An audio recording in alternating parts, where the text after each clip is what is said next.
Hello boys and girls! So on this one I'm going to be teaching you one of the earliest origami patterns that I ever learned. This is the origami rowboat. This is it right here. So this boat actually holds water, and it holds water for a very long time. It's buoyant enough that you can actually put action figures and all manner of things in here, and as long as you shape it correctly, it will float true, so it won't lean over. And like I said, this was one of the first patterns I ever learned. I learned this, maybe when I was 5 or 6. And for someone who couldn't sit still, this was just the right level of complexity to keep me interested and get me started in origami. So let me show you exactly how this one is done. So you are going to need to start with a square. To get a square, you take a regular sheet of paper. I'm using lined school paper. You fold over a triangle and then you cut off this area. So once you have your square, you're going to fold edge to edge, or fold the paper taco, as it's commonly known. And then you are going to fold each of these individual edges up to that center line you just made. So let's fold up to that center line. Do the same on the other side, like so.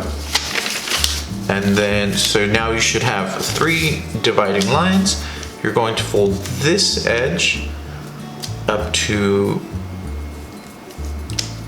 that line. This edge down.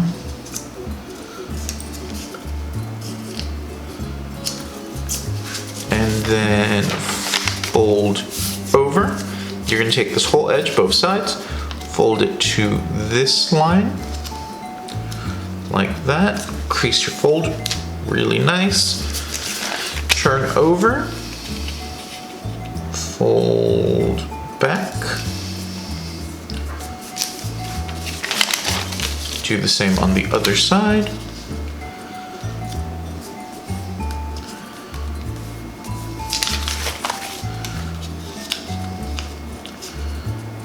So this is simply called reversing your folds.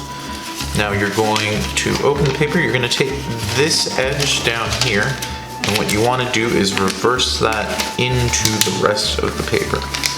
So this might actually just be the trickiest bit, just because you want it to line up on both ends. And then you're going to take the back end and fold this over, and then fold this to that edge, and then reverse your fold,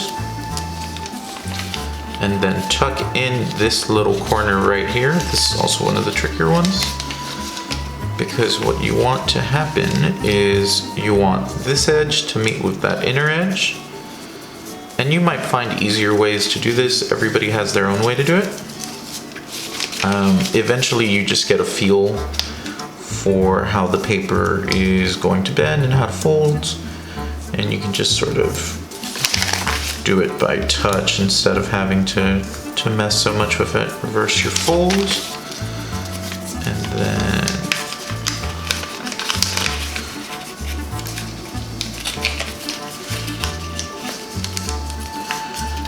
like I said in one of my previous videos, once you get a feel for these folds, there's a lot of people that can do this sort of stuff one-handed. Okay, so now that you're at this step, it should look like that. You are going to take your inner edge and fold this whole joint over, tucking in that inner flap, and then tucking it over this little edge that you created in the back. And then I like to crease right here at the back. And then you repeat the other side. This time there's no flap on the front, you just fold it down into the body of the boat itself. And then start shaping the edges like so. And at this point you can start giving the boat shape. So, and shaping you sort of just do by hand, as if you were, you know, carving a real boat, or building a real boat. And there we go. And then you're always gonna have this little point on the front, which is fine. So if you notice, the boat actually has a boat shape. And there you go. And that is the paper rowboat. There are a couple of other variations on the paper rowboat. This is just the one that I like. So have a good one.